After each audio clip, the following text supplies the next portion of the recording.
Formula One can be a ruthless business, and sometimes teams run out of patience with even the most high profile of drivers, cutting them loose earlier than planned. Today, Red Bull is the only organisation we associate with such drastic action in modern F1, but as this list shows, there are many other teams that have proved to be just as impatient in the past. So let's begin. Number 10. Jan Magnussen, Stewart, 1998. Kevin's dad was hailed as the next Senna when he was dominating British Formula 3 in 1994, and as a result he was picked up by McLaren. He made one start for the team in 95, filling in for the unwell Mika Häkkinen at the Pacific Grand Prix, and eventually chose to flee the McLaren nest to take up a full-time drive with Stewart for 1997. There were no points in that first season, but when Magnussen finally got off the mark in the Canadian Grand Prix the following year, it turned out to be his last race in F1. The team had already fueled speculation about Magnussen's future when it admitted after the San Marino Grand Prix that his position was under review race by race, and at that stage initial talks with Jos Verstappen about replacing the Dane had broken down. 2 months later, terms were agreed with Verstappen and Magnussen's F1 career was over. Stewart cited Magnussen's deficit to Rubens Barrichello in qualifying as the main reason for making the change, believing Magnussen was given enough chances to show the improvement required. Magnussen, who was famously unimpressed with Jackie Stewart once giving him a road car passenger ride to show him where he was going wrong, hit back at the team following his departure, accusing it of only being able to run one car properly. Number 9. Cristiano de Matta, Toyota 2004. When de Matta put pressure on his Toyota bosses to decide which of its 2004 drivers would partner new signing Ralf Schumacher the following year, he wasn't expecting to be dumped from the team just weeks later. But Toyota decided to give test driver Ricardo Zonta a chance to shine over the final part of 04, saying de Matta lost out as teammate Olivier Panis had taken the team's best result and scored more points up to that point. Number 8. Michele Alboreto, Tyrrell 1989.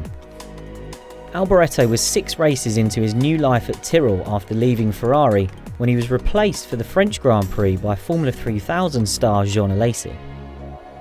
The reason given at the time was Tyrrell signing a deal with major sponsor Camel, which clashed with Alboreto's personal relationship with rival tobacco brand Marlboro.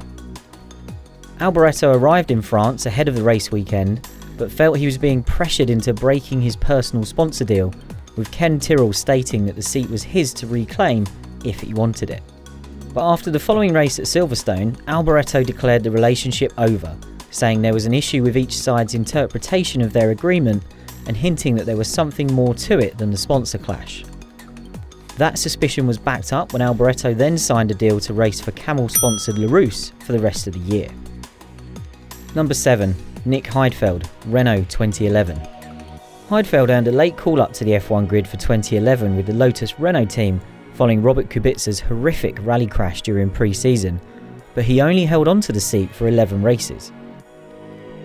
Things started well enough with a podium second time out in Malaysia, but by the time Heidfeld's car went up in flames at the Hungarian Grand Prix, Renault was keen to make a change. Renault wanted to give the seat to Bruno Senna, who Heidfeld had earned the drive ahead of at the start of the year, but the German put up an intense legal challenge to the move, meaning it was only initially confirmed for the Belgian Grand Prix. Before the matter could reach a court hearing in mid-September, Renault and Heidfeld agreed a settlement to bring the messy affair to an end. Number 6. Jacques Villeneuve, BMW 2006. Villeneuve skipping the 2003 finale with BAR doesn't quite make this list, because ultimately it was his decision to walk away from the team a race early after learning he would not be retained for 2004. BMW said Villeneuve missed the 2006 Hungarian Grand Prix because he was still recovering from his crash at the previous race in Germany, but his manager Craig Pollock disputed that, claiming it was an excuse for the team to try out Robert Kubica in a race situation as it evaluated him taking Villeneuve's seat for 2007.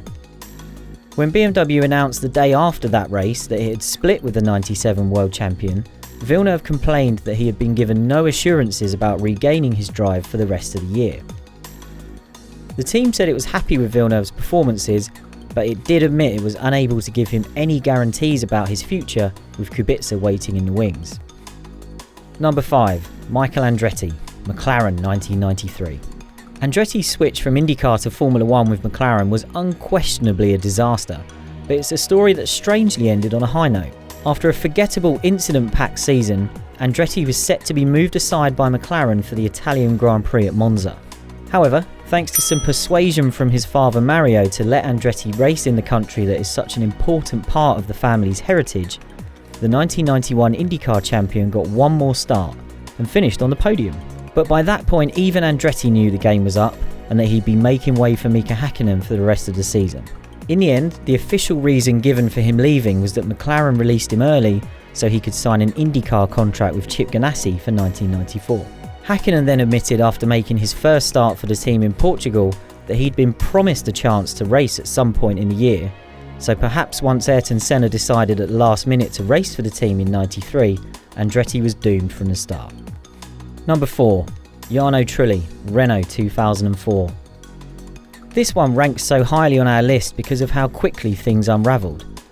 Trulli went from scoring his maiden win in Monaco in May to being axed by the team just 9 races later after a string of disappointing results that Renault felt had cost it second in the Constructors' Championship to BAR.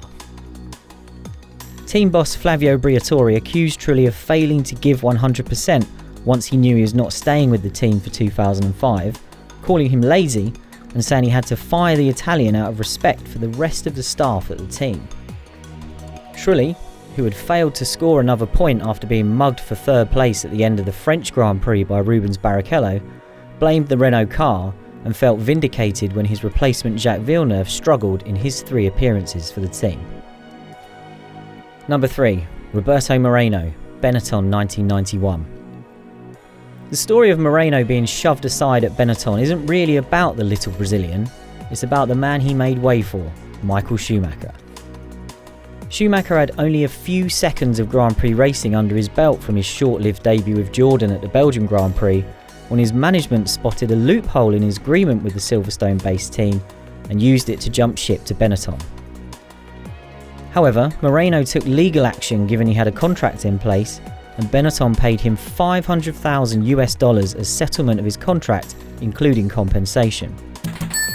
Moreno quickly found his way into the seat Schumacher vacated at Jordan, but only for 2 races before he finished the year with Minardi. Number 2. Daniel Kvyat, Red Bull 2016.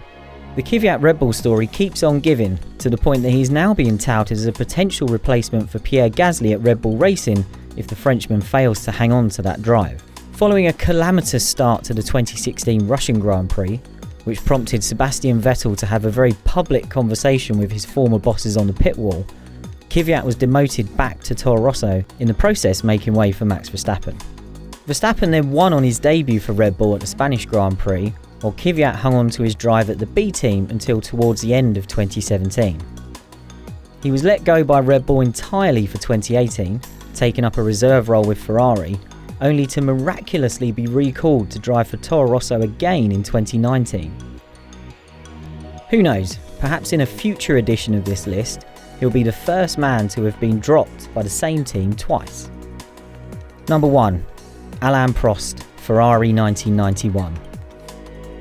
When Prost confirmed he would stay with Ferrari for 1992 before the Italian Grand Prix, it was barely considered newsworthy, with the most notable fact being his admission that he'd had talks with Ligier. In the background, there were moves afoot by some in Ferrari to make Prost the team boss alongside his role as lead driver, but politics were rife within the team, so that proposal was not met with universal approval.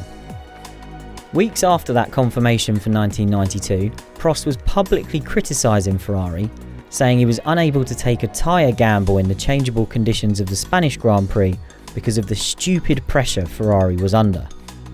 Stories emerged around the same time that Michael Andretti was being offered a drive by Ferrari, despite Prost and Jean Alesi both being under contract for 92.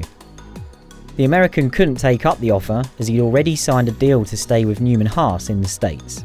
At the Japanese Grand Prix, Prost made his famous truck comment about the car that supposedly got him fired by Ferrari, although over time it's been forgotten that this was a reference to the fact that his power steering had failed in the race.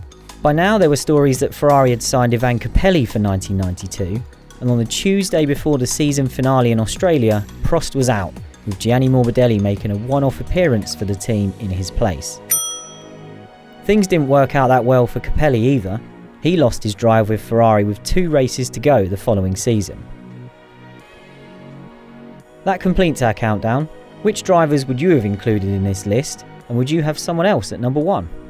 And if you're enjoying these videos, don't forget to let us know in the comments below, give us a like and hit the subscribe button.